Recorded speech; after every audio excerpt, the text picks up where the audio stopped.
नाज़रीन ख़बर शेयर कंदा हलूं सेवण में असांजे रिपोर्टर फैसल शहजाद जी ही रिपोर्ट। दादू ऐं जोई जे आसपास जा ॻोठ शदीद बरसात के करे पानी की लपेट में अची विया आहिनि।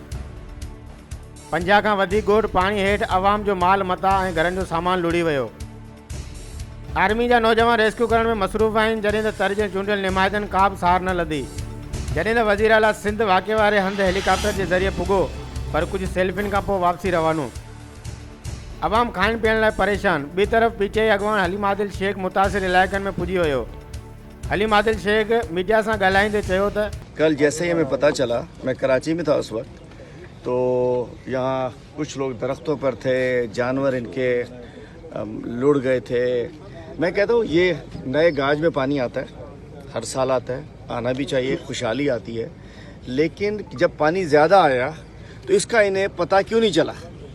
मतलब इनको पता होना चाहिए था कि नए गाज में जब ज़्यादा पानी आता है तो फिर वो सैलाबी सूरत अख्तियार करता है।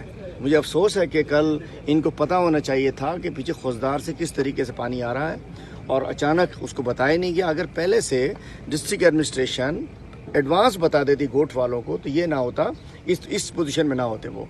और उसके बाद जो पीछे एक और बंद टूटा है, ब्रीच आया है, जिसमें कि 12-14 गोट जो है वो जोई के वो भी इसमें मुतासिर हुए हैं। और इंतज़ामिया कल हम सलाम पेश करते हैं अफवाज पाकिस्तान को, पाकिस्तान आर्मी को, कि कल उन्हें फौरी तौर पे पहुँचे। देखिए ना, सबसे दूर तो हैदराबाद से आए होंगे, यहाँ तो करीब कोई छावनी नहीं है। वो पहुँचे, उनकी रेस्क्यू बोट्स पहुँची और हेलीज कल पहुँचने थे, लेकिन वेदर को तो आपको पता है कोई कुछ नहीं कर सकता। इंशाल्लाह हेलीज भी आज पहुँच जाएंगे। लेकिन बात यह है कि हमारे पास इदारे हैं, रिलीफ का इदारा है, पीडीएमए का इदारा है, हमारे प्रोविंशियल इदारे कहाँ थे? हमारे कल नुमाइंदगान आके यहाँ बैठे रहे हैं कुर्सियाँ डाल के। अरे भाई, आपके पास, आप हुकूमत हो, आपके पास फंड्स हैं, आपके पास इदारे हैं, आपको आके उतरना चाहिए था, आपको रेस्क्यू को काम करना चाहिए था। ॿिए तरफ़ मुतासिरनि जो चवणु आहे त असां ॾाढा परेशान आहियूं, असांजो माल मता लुड़ी वियो।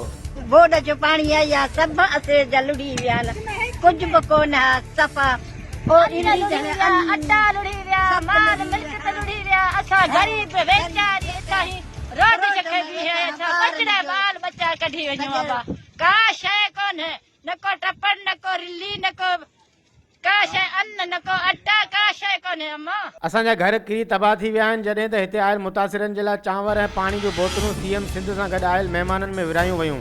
असांखे कुझु बि नाहे मिलियो। हुननि मुतालबो कयो आहे वस वारनि खां त असांजी वार कई वञे। HRJDO न्यूज़ मां फ़िलहालु एतिरो ई। वधीक ख़बरुनि ऐं अपडेट जे लाइ ॾिसंदा रहो HRJDO न्यूज़।